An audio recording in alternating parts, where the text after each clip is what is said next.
Hey guys, it's Adam from Tested, and I'm in a very special place right now. I am in Prop Store of London's warehouse in Los Angeles among Star Trek props, specifically props and costumes from the first reboots of Star Trek, because Prop Store is about to sell 400 lots of this stuff online in an auction, and I'm going to get a tour of up close and personal with all of these with Prop Store's Brandon Allinger.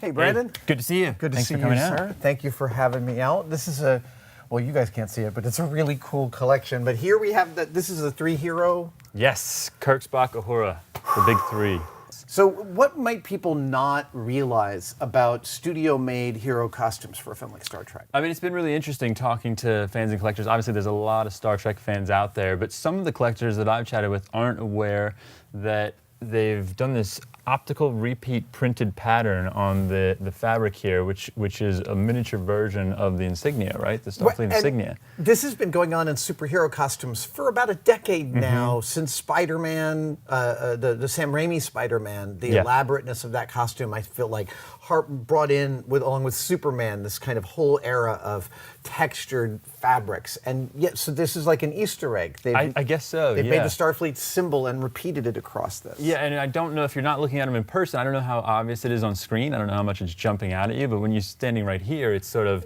and I like it. I mean, for me, it really works. Very effective way of getting texture on there, but also tying the whole thing to Starfleet. I sort of dig it. It's great. And also, I mean, these I don't even know how they did this. Screen printed metallic on fabric.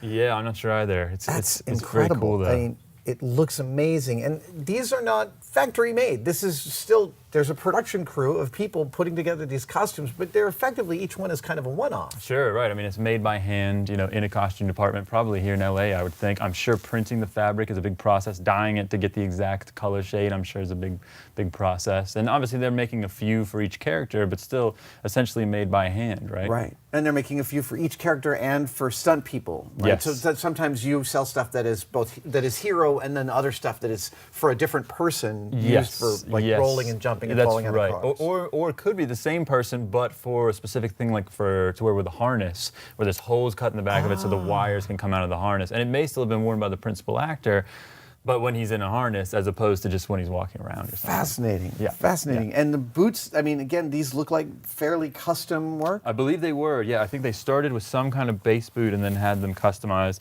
You know, these are I'll call them hero boots because they're worn by the various principal actors in the film. And then you do see other different types of footwear that some of the folks in Enterprise uniforms are wearing in the background and things like that. But if you see one of the main characters, they're going to be wearing this type of boot. Obviously, Uhura's are a bit different. I think probably custom made for her. Hers are badass. Those are beautiful boots, I'm here to say. Those are absolutely gorgeous. Yes, yeah, very cool. So this, this is the cover of our auction catalog, and I feel like that sort of says it all. It's totally. Star Trek, no mistaking what this one is. It's fantastic, and it's a lovely, I mean, I love the reboot. I love what an upgrade it is. I also love how much it embraces the original, all of the original Star Trek, and there's pieces and bits in it that you recognize, like the communicators and the phasers, but it still feels, like a fresh. Yeah, and what a great cast in those movies. I mean, just fun to watch, they just made it fun. Chris Pine really did make Captain Kirk his own. Yeah. And yet, you can feel Shatner in that performance, too. Yeah, no, I agree. Let's can we look at some other stuff? Let's do it. All right. Oh. That's a good-looking shelf, huh? Yeah. A couple of Starfleet phasers there. Tricorders, communicators, underwater breathing. Yes, the medical case up there. So many great props made for these movies. I recognize the case this is based off of.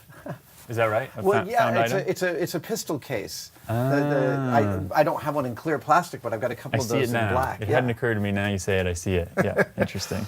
So are any of these mechanically operating, or are these stunts? What's the breakdown there's here? A few different types. That one looks like a rubber That's a stunt, one. and that's actually, I believe this is the only one we have from the first film. And in the first film, it was more of a single color paint job. Okay. So it's just a very silver, very aluminum looking phaser, whereas in the second film, it goes to a more dual tone paint job with the darker top, right? So I believe if we pick up this one back here, I believe this is an electronic version. And Ooh. you can see if we turn the wheel there, we get different colors on the top. Oh, so you can set it to stun. Yes, very Okay. fancy. And then, of course, if you push the button, we get the servo-operated flip barrel. How cool is that? May I? Yes. Wow, and there's writing in there. Wait a second, I just have to see that. Yeah, the detail and everything is warning, fantastic. keep this area clear. Which is true both in the Star Trek world and in real life. 'Cause Yes, you don't want to interfere with exactly. the servo and burn it out. Oh, right. Right, from a practical and fictional Yeah, point I of would view, think, it's you know. necessary. I mean, that was one of the things when we picked him up from the Paramount Archivist. He said he was told, don't move the barrel by hand or you'll burn up the servo. Yeah, you So, totally will. Yeah. These are gorgeous. They're Yeah, really yeah. up close. It totally holds up. I like the metal finish on the handle, right? And there are a few different types. There's one here which is made for the scene in Into Darkness where they pull the phasers out of the backpack and components after they've done the shot through space in the spacesuits.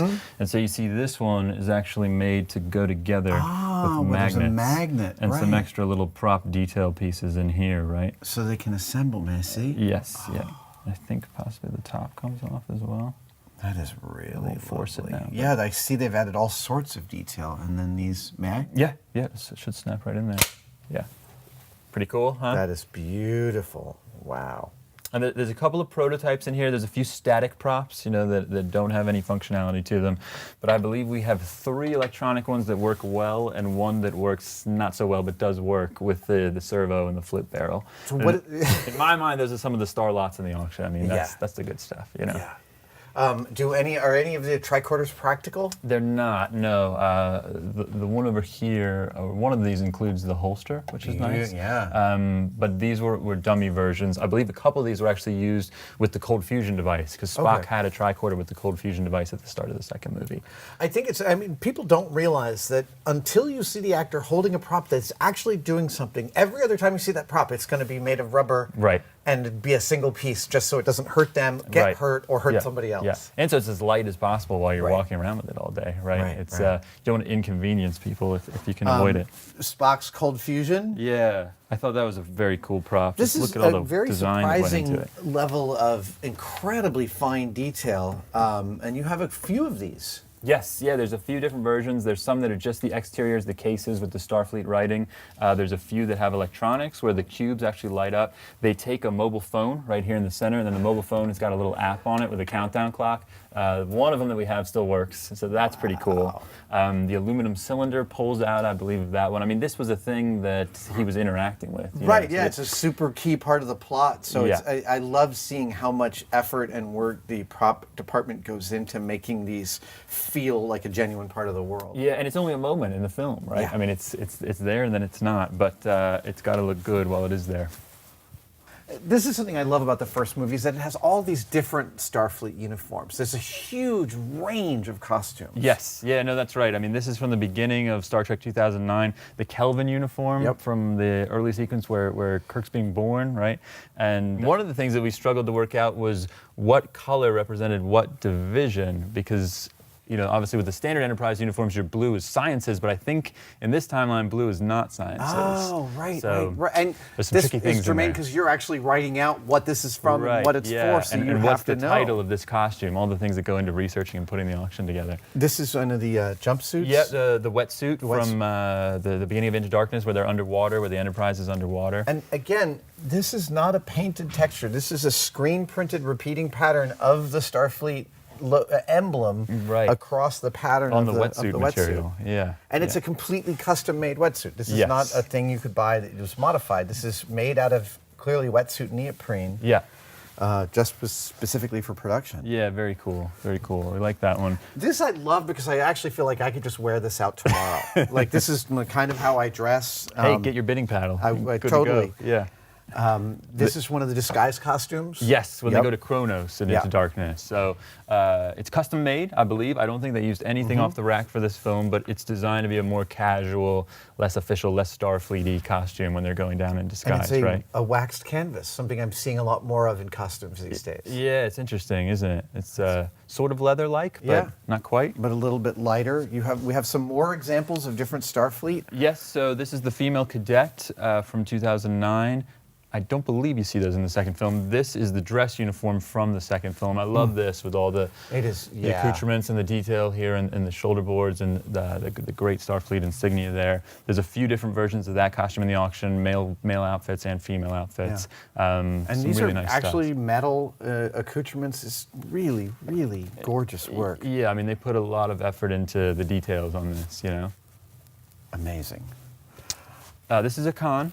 Yep. So this is a Khan, and this is the overcoat that he's wearing during the trash barge fight sequence at Wow. the end of Into Darkness. So it's a pretty cool so coat. Yeah. lightweight. Yes, yeah, it is. Clearly, because it's got to move as part of the fight scene. Right, a lot of flowing, and it's an interesting fabric as well. I'm not sure what that is with the Yeah, it's almost slight like a reflective shark sheen. skin. Yeah, Right, yeah. like a waterproof shark skin. Plus the liners, even.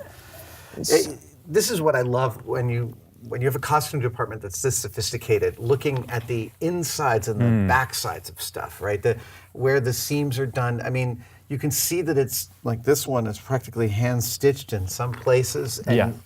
it's all to tell this wonderful story. That's right, and you might never see that liner in the movie, but it's got to be there. It's got to be good in case it is seen at some point, right? Yeah. Okay, there's a hero I want to take a look at. Who is it?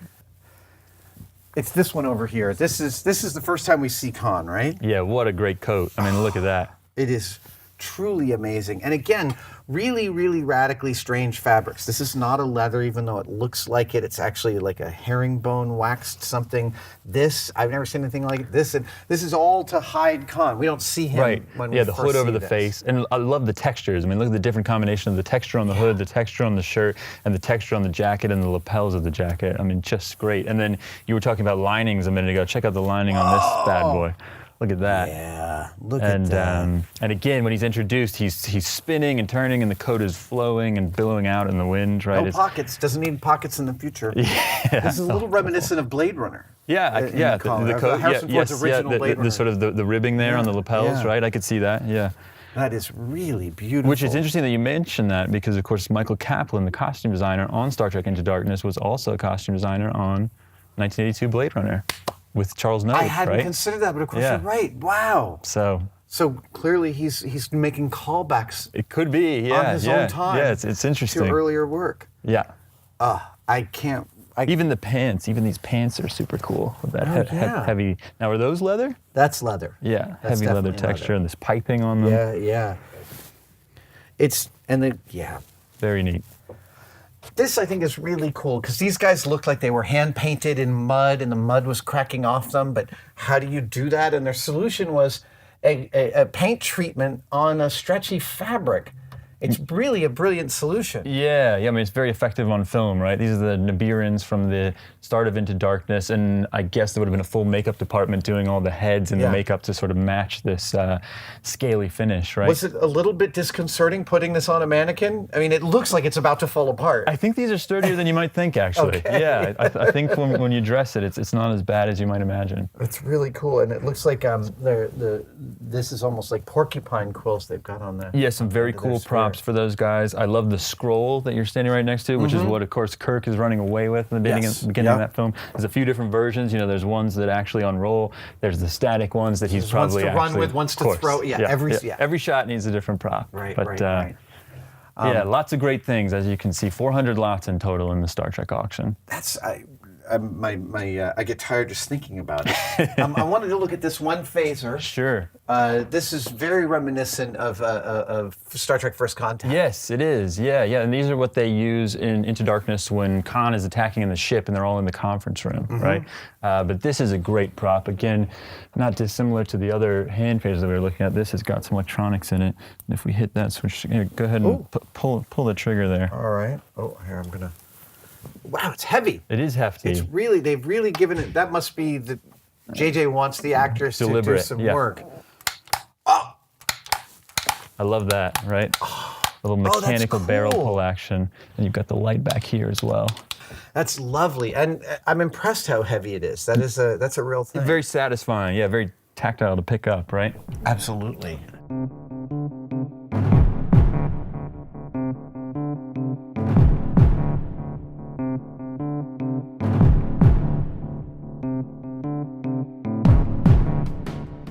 I am now fully cuffed in Cons handcuffs, Brandon. Well, you're breaking out. Thank you so much Thanks for for coming showing in. me this Yeah. amazing collection. Give details to the audience about when the auction goes live. Saturday, December 2nd. Okay. The preview that we're standing in right here will be open to the public the week before. So if you're in the LA area, please come in and see us November 27th to December 1st. They won't let you try on these cuffs, but I'm doing it for you. Thanks, guys. See you next time. Take care.